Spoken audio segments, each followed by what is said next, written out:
Hi vlog.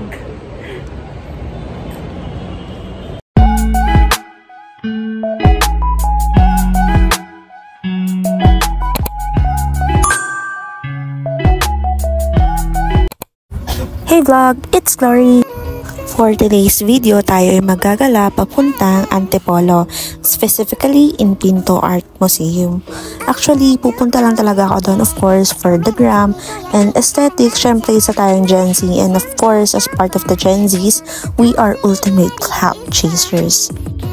Aside from that, curious din kasi ang lola mo sa LRT Antipolo. So, from Makati to Antipolo, makikita nyo naman sa baba yung mga way paano pumunta sa Pinto Art. And if hindi nyo gets, of course, mag-Gmaps kayo. Tsaka, huwag mahihiyang magtanong. O, di ba may pagano na si ate mo ngayon? So, yon, if gusto niya rin naman makatipid ng pamasahe, mas maganda ding mag-bus na lang kayo from Cubao to Robinson's Antipolo. Then, after that, you can ride a tricycle going to Pinto Art. Kasi nga, overpricing talaga yung masakayan sa baba ng LRT.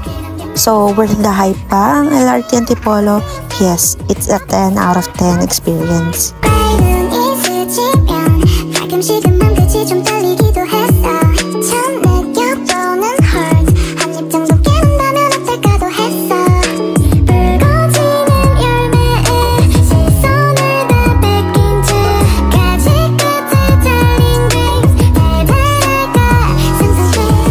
And finally, here we are at the Pinto Art Museum.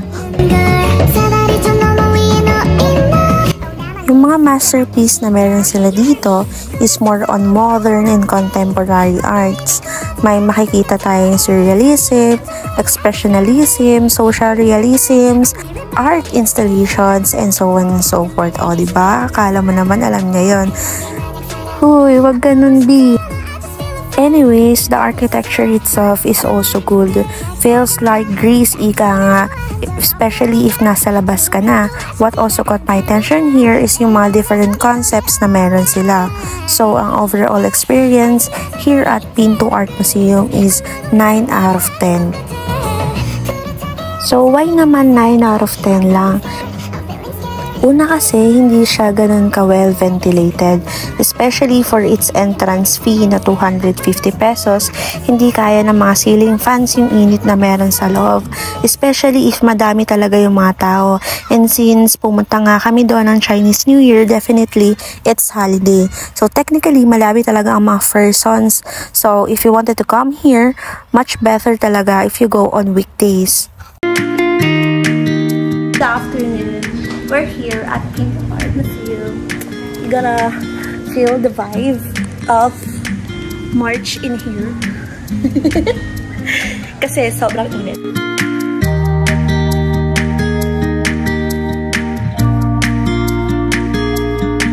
Nashook ako dito kasi ang daming mga pictures. May mga picture pa ng mga bebe nila. Like, okay, sana makulang pa yun. Uy, wag ganun.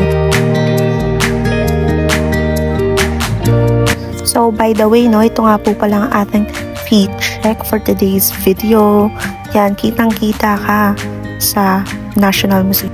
Nung National Museum, nasa Pinto Art tayo, B. So, yan, yung bato, may paskastakli. Huy, yung ganan.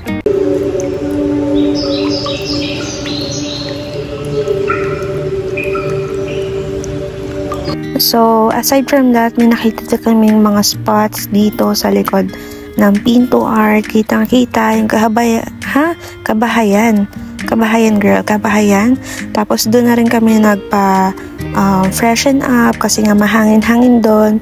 So yan, ramdam na ramdam mo yung init ng February na parang March na. So yes, anyway, that ends my video for today kasi ako ay nalobat na. So kailangan talaga well-charged. Baka 100% fully charged ka with power bank pa talaga pag pumunta ka sa mga ganito. So yeah guys, thank you for watching on my video. See you on my next ventures. Bye!